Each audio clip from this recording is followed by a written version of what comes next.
თქვენ წინაშე მხოლოდ დესერტი არ არის.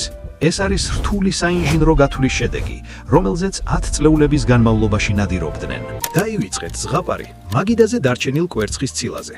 ნამდვილი ისტორია ბევრად უფრო საინტერესო და პროფესიონალურია. კიევი, 1956 წელი. კარლ მარქსის სახელობის ფაბრიკაში ოსტატები კონსტანტინე პეტრენკო და ნადეჟდა ჩერვოგორი თვეების განმავლობაში ადგენდნენ იდეალური ხრაშუნის ფორმულას. საიდუმლო გააზრებულ ფერმენტაციაში იყო.